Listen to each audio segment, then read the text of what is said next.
Brand storytelling is one of the most difficult tasks for any brand. But for luxury brands, this is even more important than any other category. Few brands excel in this endeavor. Gucci is one of them. According to Kering's annual report, Gucci achieved revenue of approximately 11 billion USD, an increase of 31%, setting a record. So how did Gucci achieve this giant leap? Let's analyze. The scale of Gucci's growth is more than remarkable, considering its scale. The group attributed the increase to the launch of new products and a 35% increase in sales in its network of stores directly operated by the group. Additionally, the release of Ridley Scott's film, House of Gucci, helped increase brand awareness worldwide.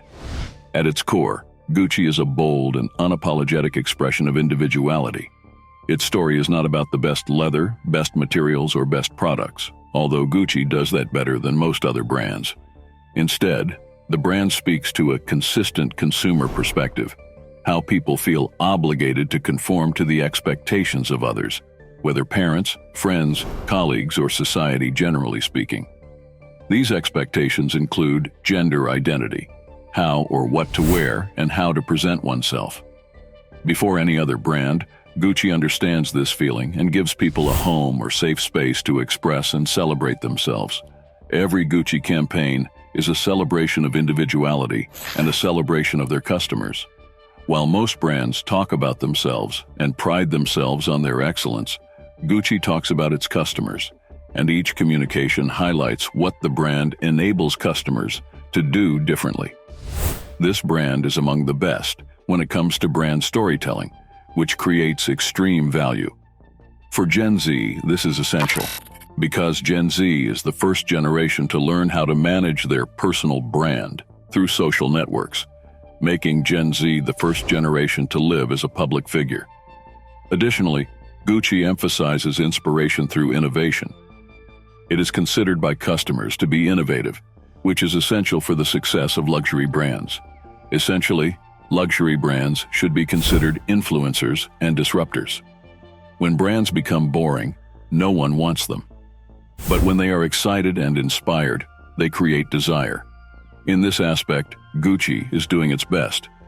It was the first brand to ban fur and has led one of the most important sustainability programs in the luxury sector, going beyond passionate words and publicity stunts. It also broke category rules by becoming the first brand to offer a gender-neutral collection called MX. The brand is perhaps the most inclusive and diverse in its media campaigns, not only across all racial and gender expressions, but also across all age groups. Gucci has taken diversity and inclusion to the next level, and thus disrupted the market significantly. Gucci has also done collaborations on many levels, from a hugely successful hacker project with Balenciaga to a 1970s-inspired collaboration with the North Face. These partnerships add an element of surprise, disruption, and cultural relevance to the brand, while further reinforcing the perception of the brand as one of the most inspiring and inspirational brands.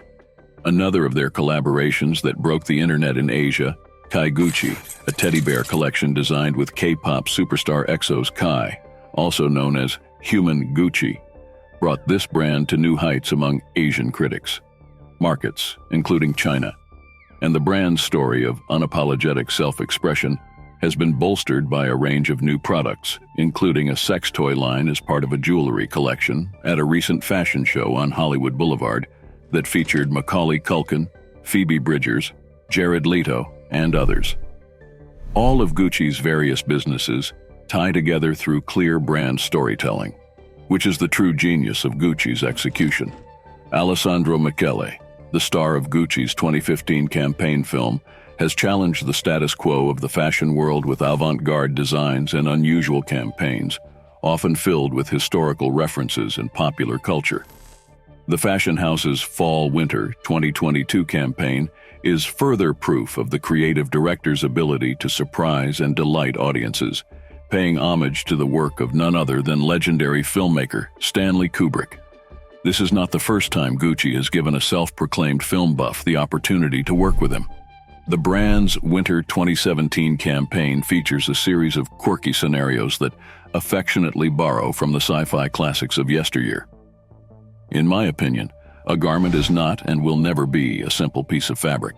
Rather, it is the means by which we can express who we truly decide to be, which is how we shape our desires and how we ultimately feel about being here. This is why I always imagine my collections as films capable of conveying the cinematography of the present. Titled Sophisticated, the new print and film campaign features designs from Gucci's much-loved Adidas collaboration, placing them in reenactments of scenes from several iconic films. Kubrick's most famous. Shot and directed by photography duo Mert Alas and Marcus Pigott under the art direction of Michel's longtime collaborator Christopher Simmons, the campaign features replicas of original outfits worn by Milena Canonero and Charlotte Walters' choice. The sets, designed by Gideon Ponte, accurately recreate scenes from 2001, A Space Odyssey, A Clockwork Orange, Barry Lyndon, The Shining, and Eyes Wide Shut. As we've come to expect from Gucci's creations, the results are stunning. Not to mention the time the brand had to spend to achieve this feat in collaboration with the University of the Arts London, home to the Stanley Kubrick Archive, Warner Brothers Consumer Products, and the Stanley Kubrick Film Archive. However, in the world of fashion, certain moments are burned into the collective cultural memory as turning points. Yes, the Tom Ford era at Gucci was indisputably one of them. Gucci's transition from the brink of bankruptcy to a powerhouse that began acquiring other fashion houses like Saint Laurent, Alexander McQueen, and Stella McCartney marked a pivotal moment. It was more than just a financial shift. It was an evolution of brand identity and industry norms. The emergence of Tom Ford as the face of Gucci was a key catalyst in this metamorphosis. You see, before Tom Ford, Gucci had Don Mello serving as design director, a figure largely unknown to the mainstream, until Ford's ascendancy changed this dynamic entirely. He wasn't just a design director. He would become a celebrity, an influencer before the term had even entered the popular lexicon. People didn't merely think of Ford as someone behind the scenes. They saw him as an embodiment of the brand, lifting not only Gucci, but also himself into the stratosphere of societal power figures. Ford took the helm and almost instantaneously repositioned Saint Laurent as a brand synonymous with edgy, sensuous designs. As an apt metaphor, brand storytelling is like an opera. Each element must connect and lead to the target emotion through a precise script with an actionable execution. Other luxury brands should keep an eye on Gucci, as Gen Z does not tolerate brands with a flawed story, or worse, no story at all. Can't you see how the evolution steps were so much researched and minute? Do you agree customer inclusion can be the biggest driving factor for brand expansion? Contrast and comment your thoughts about Gucci's strategies. We will pin the best one. Do leave a like and hit the bell icon. See you.